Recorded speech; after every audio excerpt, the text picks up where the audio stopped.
was small, it was sleek, and it was silver. When I was 12 years old, the most popular gadget in school was called an iPod Mini. Now, an iPod Mini looked just like this. You're able to put on different things to listen to, and they came in all different colors. Some were silver, some were gold, some were platinum. Now, it's similar to like a iPhone today. And at 12 years old, almost every single person at school had one. I remember coming onto my bus, and when I'd come onto my bus, I'd look to the left and I'd look to the right, and I'd see Colby and Adam and Sam, and they'd all have their earphones in. They'd be looking at their iPod minis, and they'd be laughing like, ha ha ha ha ha. I didn't know what they were listening to. I didn't know what was so funny, but I felt so left out. I just wished so bad that I could have one. And if I could have one, I also would have my little earphones in, and I'd have it on the bus, and it would be such a good time. And so one day I went home, and I talked to my older brother, Muhammad. I said, Muhammad, everyone on my bus has an iPod Mini. I would like one too. And my brother said, easy. Easy? Muhammad, it's not easy. An iPod Mini is like really expensive. It's like $200 or $300. Where am I going to get that kind of change? And my brother said, don't worry about it, Amin. I'm your brother. I got you. And my brother got me an iPod Mini as a gift. I couldn't believe it. It was like the best gift anyone had ever given me in the whole world. I remember opening it up, and it was a silver one just like I wanted. I got little headphones just like this, and I remember going onto the bus and showing all of my friends, Colby and Adam and Sam, and I said, I got one too. But it didn't last. One day when I was getting on the bus, I was reaching into my book bag and I was looking for my stuff, and as I was pulling it out, I heard a crunch. I looked down and the iPod fell on the floor. And when it did, it broke. I started to feel sad. I thought to myself, oh my goodness, this is a gift that my brother gave me. This was something that I really wanted. How am I going to tell my brother? And so when I got home, I went to my brother's room. I knocked on it. He opened up the door. I said, Muhammad, I'm sorry, man, but I broke the iPod. I didn't know how my brother would react. I thought maybe he'd be angry. I thought maybe he'd say, oh, okay, well, not a big deal. You know what happens? But I didn't expect him to cry. My brother began to cry. My brother began to cry. And I said to Muhammad, Muhammad, it's only an iPod. I mean, I know that it's bad, but Muhammad, don't cry. And my brother said, Amin, you don't understand. I said, Amin, don't understand. He said, Amin, when something belongs to you, you care about it. When something belongs to you, you care about it. Muhammad said, Amin, that iPod belonged to me. That iPod was my iPod. I bought it, and because I did, Amin, I care about it. And when I see it broken, it hurts my heart. Now, the reason why I'm telling you this story is because today I want to talk about something else. Not iPods, not iPhones. I want to talk about neighborhoods. Your neighborhood.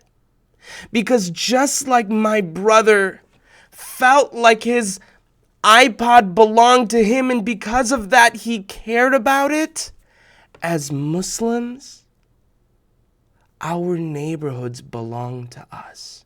And because of that, we as Muslims are supposed to care about them.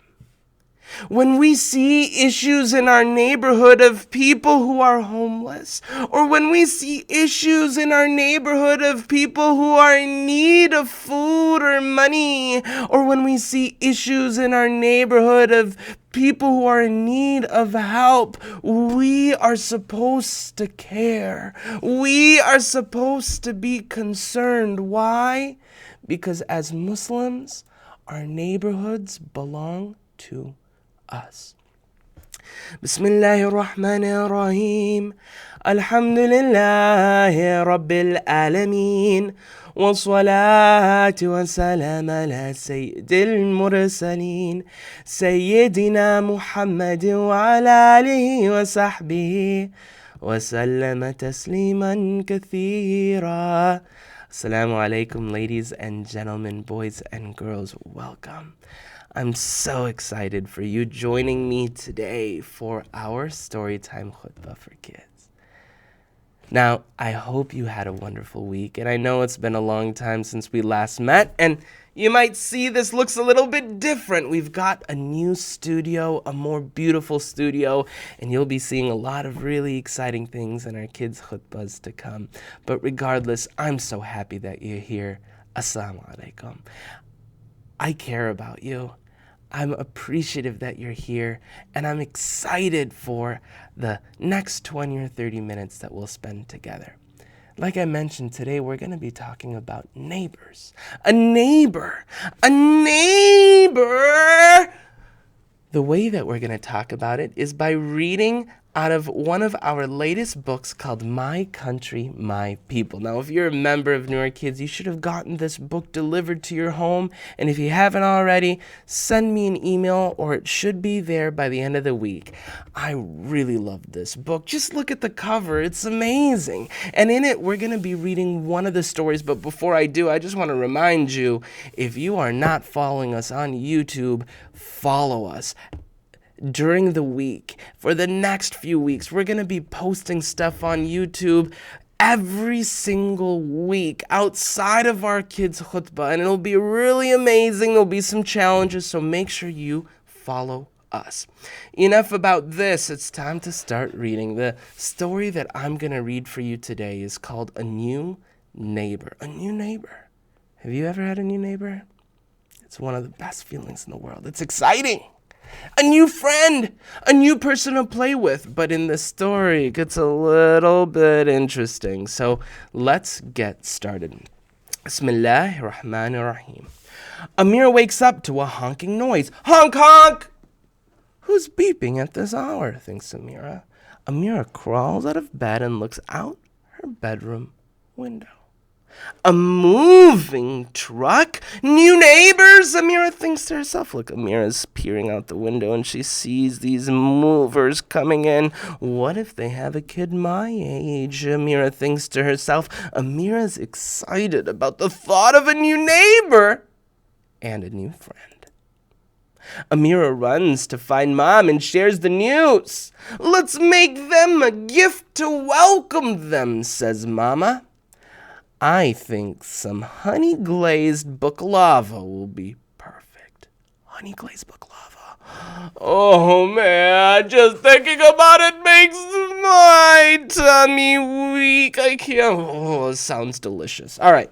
Mom begins brushing butter on the pastry sheets. Amira mixes crushed walnuts, pistachios, and cinnamon. But you only make this on super special days, says Amira. Well, a new neighbor is super special, says Mom. Mom and Amira layer the baklava. Amira starts to daydream. We'll get together to draw and paint. She's thinking about what she'll do with her new neighbor. Mom cuts diagonal lines across the layered sheets and pours the honey syrup. And we'll plant flowers and chase butterflies. Amira and Mom take the sweet treat next door. Amira pushes the doorbell and the door opens. Zaid? Says Amira. Oh, you made baklava. My cat loves this stuff, says Zaid. Zaid slams the door shut. Amira and Mom walk back to their house. Mom says, "You know that boy?" "Unfortunately," says Amira. "I told you about him. He's the one who threw a water balloon at Mr. Salman at school." "Oh dear," says Mom. "And he broke Asad's science fair project. Poor Asad had to make it all over again," says Amira. "Well," says Mom, "Zaid is not nice to anyone," says Amira. "Forget about having a new friend in the neighborhood." Amira's feeling pretty bad. She doesn't really like Zaid very much. Later, Asad, Shireen, and Amin drop by for a visit. "How are you going to live with Zaid next door?" says Amin. Just then the doorbell rings. Amira finds a brown paper bag outside. "What's this?" says Amira. "My grandma always gives her neighbors brownies in a paper bag," says Shireen. Amira opens the bag and looks inside. Gross!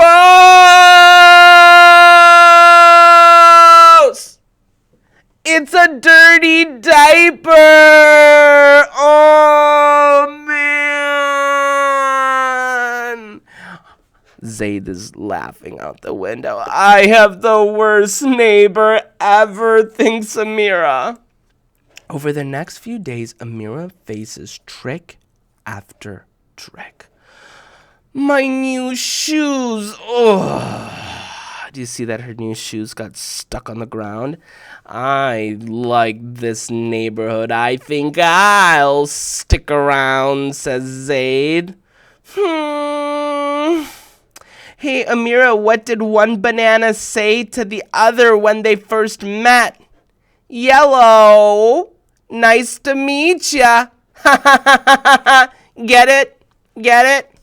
It's like yellow sounds like hello, and yellow's the color of a banana. Yellow. You see that? Yeah. You see that? Okay. "I'm completely doomed," thinks Amira.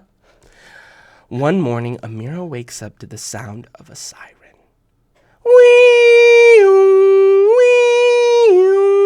That sounds close, thinks Amira.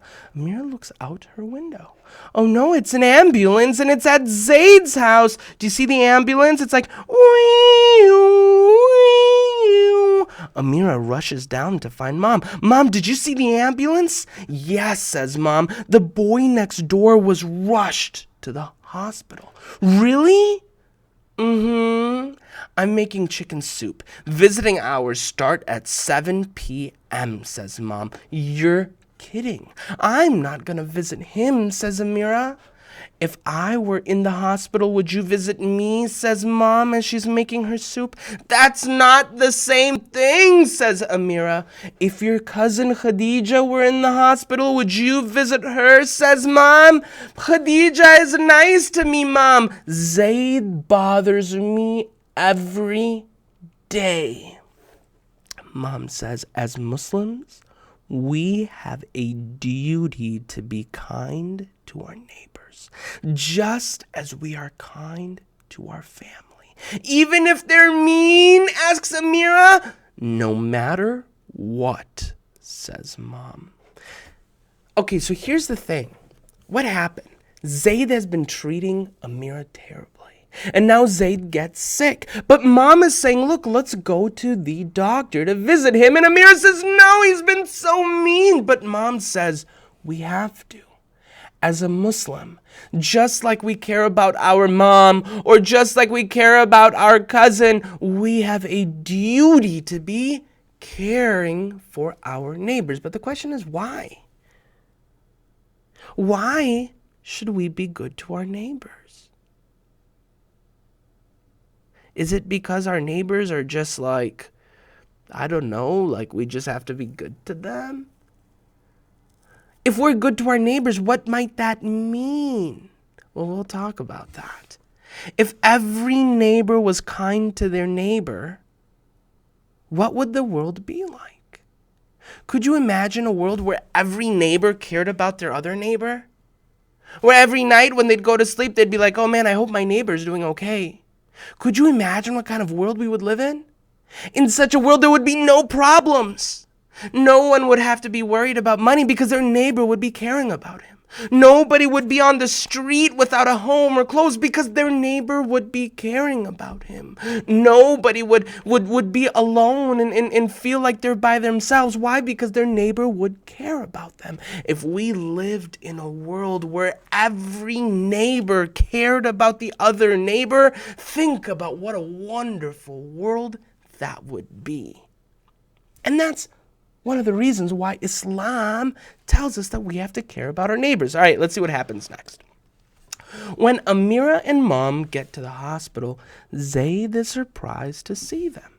What are you doing here? Says Zaid. Well, I saw the ambulance and Mom made you some chicken soup, says Amira. Zaid is at a loss for words, and he starts to tear up. And he starts to cry a little bit. What's wrong, Zaid? Does it hurt? Says Amira. Zaid wipes his tears. Actually, you're the only person to come and visit me. And I was mean to you, says Zaid. A few weeks later, the doorbell rings, and Amira finds another brown paper bag on the welcome mat. Out of the hospital for a week, and he's at it again, thinks Amira. This time she reads the brown paper bag. Yummy brownies for the world's kindest neighbor. Thank you, Zaid. Amira looks up and sees Zaid waving from the window. Amira smiles and waves back. Allahu Akbar. What an amazing story. What an amazing story. And what I love about this story is how it showcases what it means to be a good neighbor and the power of being a good neighbor. You know, our holy prophet Muhammad, peace and blessings be on him, he had a really bad neighbor. This neighbor would treat him so badly. Every morning when he'd wake up and he'd leave his door, he'd see that outside of his door there were a bunch of trash and thorns. Thorns from like a plant that would, like when you touch it, it would prickle you, and they'd be standing outside of his door. And the Holy Prophet, as he would leave, he knew who had done this. It was his neighbor. His neighbor was a woman who was really mean and nasty. She would do all sorts of mean and nasty things to him. Not only would she put garbage outside of his door, not only would she put thorns outside of his door, but she was one of the people who would make fun of him. Could you imagine if somebody made fun of you and they're like, hey, we don't like you, you're a clown? You'd feel bad, right? Well, they would do this to the Holy Prophet, not just by himself, but he'd be next to his wife, Khadija, may Allah be pleased with her, and his little baby Fatima. And they would be walking, and while they'd be walking in the neighborhood, they would scream at him, and they would yell at him, and they'd say, oh, you're a clown, you're a soothsayer. And of course the Holy Prophet would feel bad, right?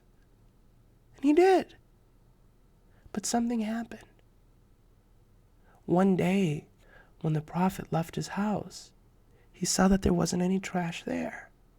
And he saw that there weren't any thorns there. And he saw that there wasn't any lady outside yelling at him. And he started to think to himself, well, this is awkward. Because this lady comes out every single day. Almost every day she comes out and gives me such a hard time. Why didn't she come today? And so he was kind of concerned. And then when he came out again, there was no trash. There was no thorns. There was no lady who was making fun of him. And so he thought to himself, there must have been something that happened to this lady. So he decides to go over to her house and he knocks on the door. He's like, and the person opens up.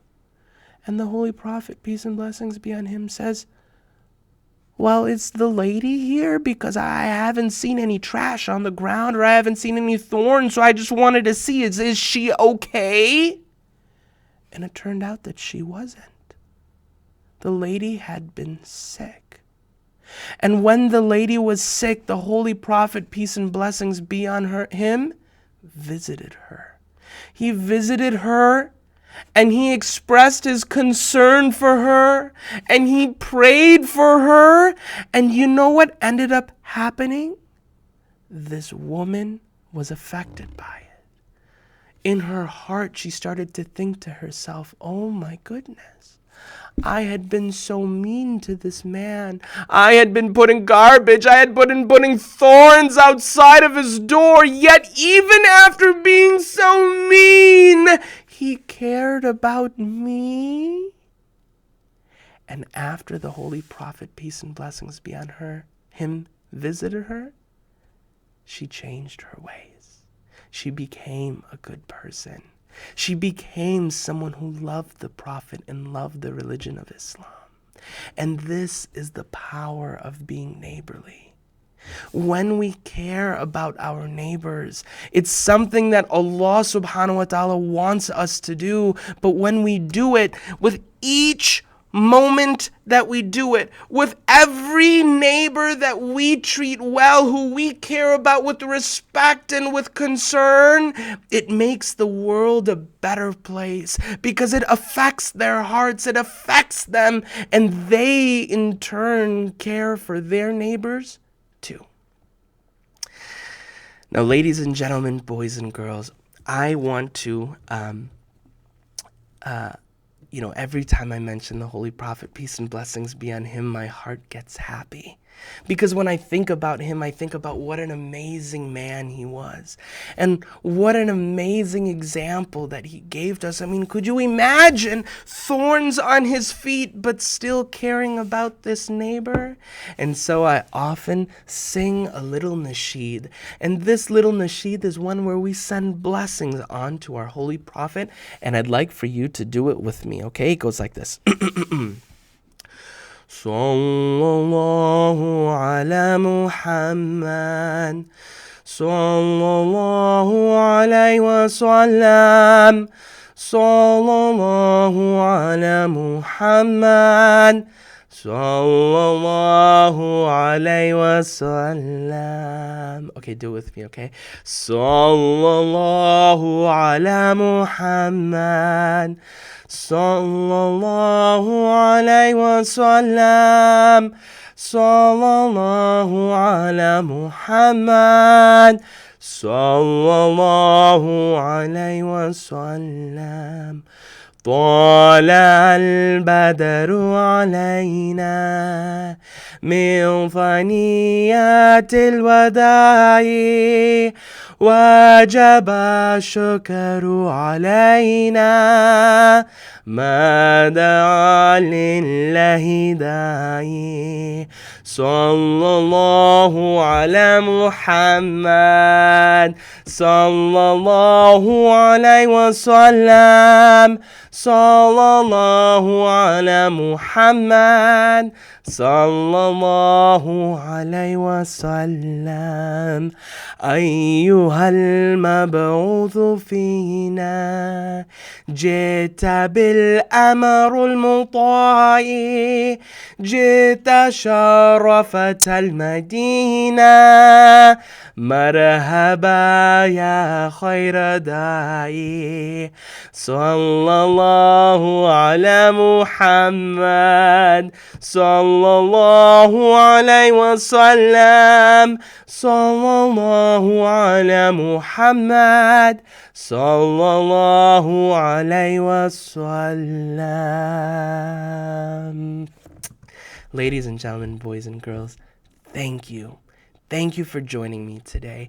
I had such a treat for you to be spending this time with me, and I hope that inshallah you will join me again next week, because next week we'll be coming at the same place, same time, but actually next week we'll be bringing a little challenge and some animated videos, so make sure that you are here. And finally, for those that are not members of Noor Kids, if you are not getting Noor Kids delivered to your home, go on Noor Kids right now, today. Don't wait, don't delay, because these are amazing. You will love them. Can you imagine work that is fun to read but helps you build a love for Allah? Allahu Akbar. And of course, we've got our baby books as well. It's all at noorkids.com. Inshallah, we will see you next week. Assalamu alaikum wa rahmatullahi wa barakatuh.